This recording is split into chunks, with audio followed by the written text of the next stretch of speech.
हरे कृष्ण। आज आपण भगवद्गीतेच्या 10व्या अध्यायावर चर्चा करत आहोत।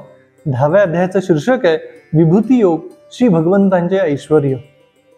9व्या अध्यायामध्ये भगवंत अर्जुनाला म्हणतात की तू माझ्यावरती मन केंद्रित कर, आणि हे मन आणखीन केंद्रित कसं करायचं यासाठी भगवंत मुद्दामून स्वतःचं ऐश्वर्य अर्जुनाला सांगतायत की मी कसा सर्वश्रेष्ठ आहे।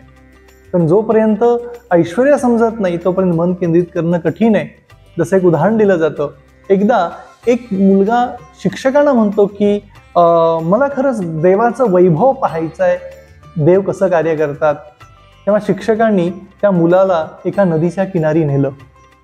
ती नदी पाण्याने ओथंबून वाहत होती आणि नदीकडे पाहत ते म्हणाले, तुला माहितीये का की पाणी काय काय करतं? आणि जेव्हा त्याच्या मनामध्ये हा प्रश्न सुरू झाला की पाणी काय काय करतं, कारण पाणी या ठिकाणून वाहत निघालेलं आहे, हे पाणी जमिनीला, गवतांना, झाडांना, लता वेली, अनेक वृक्षांना, पशूंना, पक्ष्यांना, मनुष्यांना, सर्वांनाच या पाण्याचा वापर होत होता। प्रत्येक जण ते पाणी वापरत होता आणि ते पाण्याचं वैभव होतं। त्याच पद्धतीने शिक्षकांनी त्याला पटवून दिलं, देवाचं वैभव म्हणजे काय की देव प्रत्येक ठिकाणी आहे, प्रत्येक कणाकणामध्ये आहे। आणि हेच ऐश्वर्य भगवान श्रीकृष्ण अर्जुनाला 10व्या अध्यायाच्या माध्यमातून पटवून देतात की मी प्रत्येक ठिकाणी आहे, कणाकणामध्ये आहे। आणि हे जेव्हा ऐश्वर्य आपल्याला समजेल तेव्हा आणखीन अधिक आपल्याला सहज जाईल भगवंतावरती मन केंद्रित करणं। आणि म्हणून या 10व्या अध्यायामध्ये आपण पाहतो की मुद्दामून भगवान श्रीकृष्ण अर्जुनाला वेगवेगळ्या गोष्टी म्हणतात।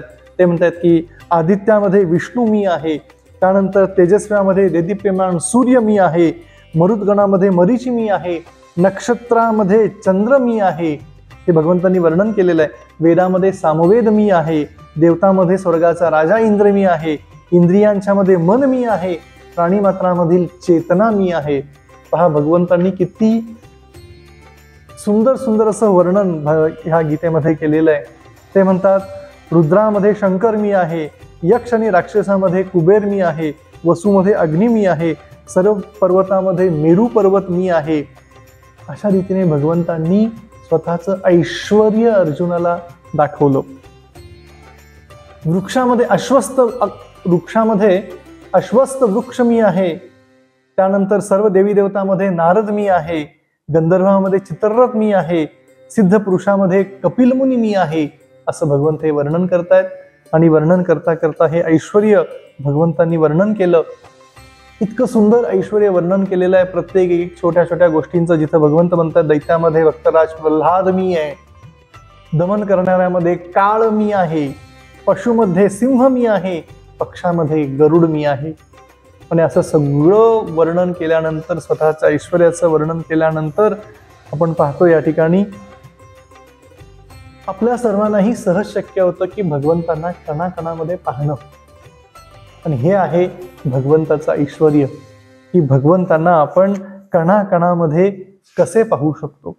आणि जेव्हा अशा रीतीने भगवंतांनी या 10व्या अध्यायाच्या माध्यमातून, अर्थात या विभूती योगाच्या माध्यमातून स्वतःचं ऐश्वर्य अर्जुनाला दाखवून दिलं आणि अर्जुनाला कळून चुकलं की माझे भगवंत कोणी साधारण नाही आहेत, ते सर्वांचे आश्रयस्थान आहेत।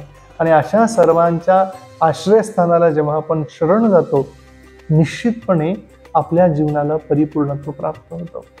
हरे कृष्ण।